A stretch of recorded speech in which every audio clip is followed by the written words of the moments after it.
இன்றைக்கி நம்ம கடையில் பார்த்தீங்கன்னா ஸ்மால் சைஸ் ஜிப்ஸி தாங்க பார்க்க போகிறோம். இது ஓல்டு மாடல். இதிலே அப்கிரேடடாக பென்ஸ் மாடல் வந்திருக்குது, நியூ மாடல். அதில் இல்லாதது இதில் என்ன இருக்குது அப்படின்னு பார்த்தீங்கன்னா, உங்களுக்கு லைட்ஸ் ஃபுல் லைட்டிங் செட்டப்பில் வந்துடும். ஹெட்லைட்டு, பேனட் சோட்டா light, windshield light, back bumper lighting full lighting செட்டப்பில் கலர்ஃபுல் லைட்ஸில் வந்துடும். மேனுவலாக ஓடுறது உங்களுக்கு லெக் ஆக்சிலேட்டர் வந்துடும், swing mode button, music board, pendrive option, Bluetooth option, seat பெல்ட்டுன்னு எல்லா ஃபீச்சர்ஸும் இருக்குது. இதை நீங்கள் தேவைப்பட்டால் ரிமோட்டில் கூட கண்ட்ரோல் பண்ணிக்கலாம். இதில் வெயிட் கெப்பாசிட்டி அப்படின்னு பார்த்தீங்கன்னா அப் டு 30 kg வரையும் தாராளமாக வெயிட் லிஃப்ட் பண்ணும். அப் டு 6 years உள்ள கிட்ஸு தாராளமாக ட்ரைவ் பண்ணிக்கலாம்.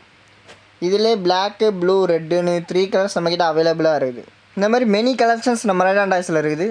இந்த மாதிரி மாடல் உங்கள் குழந்தைக்கும் வேணும்னா மறக்காமல் நம்ம ரேடான் டாய்ஸை விசிட் பண்ணுங்கள். விசிட் பண்ண முடியாதவங்க கீழே வர நம்பர்ஸை காண்டாக்ட்ஸ் பண்ணி உங்கள் ஆர்டர் ப்ளேஸ் பண்ணிக்கோங்க. இந்த மாதிரி நிறைய அப்டேட்ஸ் பற்றி தெரிஞ்சுக்கணுன்னா மறக்காமல் நம்ம ஐடியா ஃபாலோ பண்ணிக்கோங்க. தேங்க்யூ.